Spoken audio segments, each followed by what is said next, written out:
Hello student, welcome to DPC channel. आज का topic है technique of scientific management. Scientific management के बारे में अगर आपको नहीं पता है तो हमारे प्रीवियस वीडियो को चेक कर सकते हो। आज का जो टेक्निक हम स्टडी करने जा रहे हैं उसको FW टेलर ने डेवलप किया है। तो स्टूडेंट स्टार्ट करते हैं टेक्निक ऑफ साइंटिफिक मैनेजमेंट। पहला हमारा टेक्निक है वर्क स्टडी।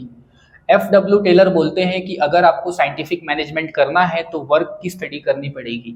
तो आप बोलोगे वर्क स्टडी मतलब क्या होता है? वर्क स्टडी के अंदर ये सब आता है, time study, method study, motion study, fatigue study. इतना सब स्टडी करोगे तो आपका वर्क स्टडी होगा। तो एक एक पॉइंट को डिटेल में समझते हैं। टाइम स्टडी के अंदर तीन चीजें आती है। आपको इम्प्लॉय को ऑब्जर्व करना है, इम्प्लॉय कैसे काम कर रहा है, और जितना भी टाइम वो ले रहा है काम करने के लिए उस टाइम को रिकॉर्ड कर लेना है।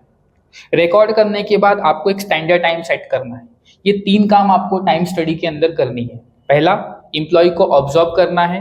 दूसरा, उसने कितना टाइम लिया काम को करने के लिए उसको रिकॉर्ड करना है। और तीसरा, एक स्टैंडर्ड टाइम सेट करना है। मेथड स्टडी के अंदर एक काम को करने के लिए बहुत सारे मेथड्स होते हैं। तो आपको बहुत सारे मेथड से मतलब नहीं है, जो सबसे बेस्ट वाला मेथड होता है उसको आप सिलेक्ट करो और उससे अपने काम को कंप्लीट करो। Motion study. मोशन स्टडी का मतलब होता है एम्प्लॉय का मूवमेंट, मशीन का मूवमेंट। जब हम काम करते हैं तो एम्प्लॉय अपने हैंड लेग का मूवमेंट करता है, मशीन का मूवमेंट होता है, तो उस मूवमेंट की स्टडी करनी है।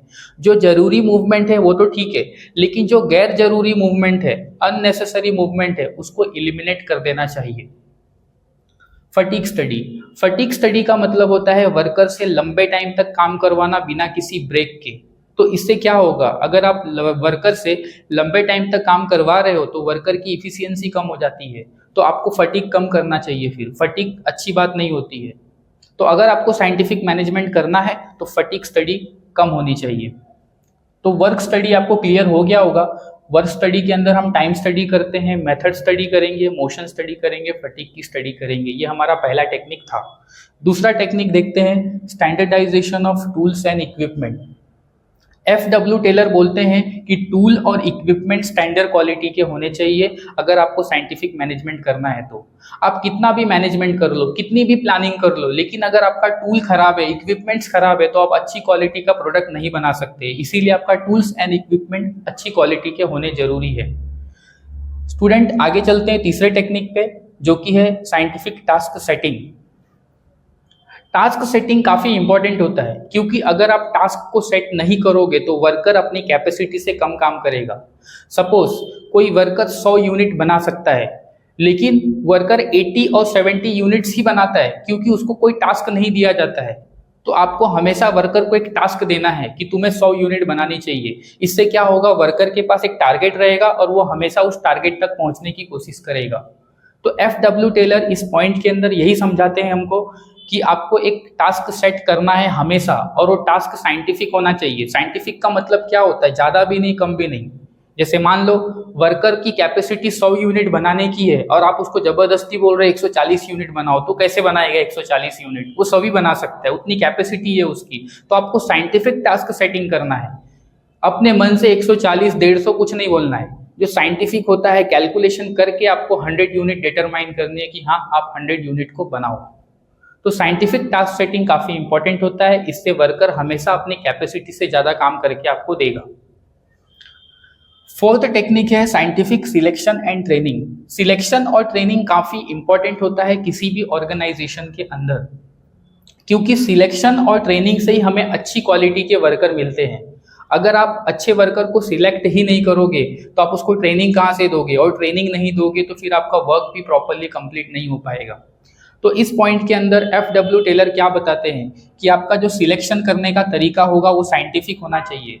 अगर आप साइंटिफिक तरीके से सिलेक्शन करोगे तो आपको अच्छे वर्कर मिलेंगे, राइट वर्कर मिलेंगे राइट जॉब के लिए, और फिर उन वर्कर की आप ट्रेनिंग कर सकते हो, और इससे आपका मैनेजमेंट साइंटिफिक होगा। अगर साइंटिफिक मैनेजमेंट करना है तो क्या करना पड़ेगा? साइंटिफिक मैनेजमेंट करने के लिए अच्छे वर्कर को सिलेक्ट करना है और उनकी ट्रेनिंग करनी है। अगले टेक्निक पे चलते हैं, फंक्शनल ऑर्गेनाइजेशन। फंक्शनल मतलब क्या होता है? काम। ऑर्गेनाइजेशन में दो टाइप के काम होते हैं। ऑर्गेनाइजेशन में जो काम होता है वो दो टाइप का होता है, प्लानिंग लेवल और इम्प्लीमेंटेशन लेवल। किसी भी ऑर्गेनाइजेशन के अंदर पहले हम प्लानिंग करेंगे और फिर उस प्लानिंग को इम्प्लीमेंट करेंगे। तो माइंड में एक क्वेश्चन आता है कि प्लानिंग कौन करेगा, प्लानिंग कौन करेगा? तो प्लानिंग करने के लिए 4 लोग होने चाहिए, FW टेलर ने बोला है। और इम्प्लीमेंटेशन करने के लिए भी 4 लोगों की जरूरत होती है। वो कौन से 4 लोग हैं, उनके नाम मैं आपको बताता हूं।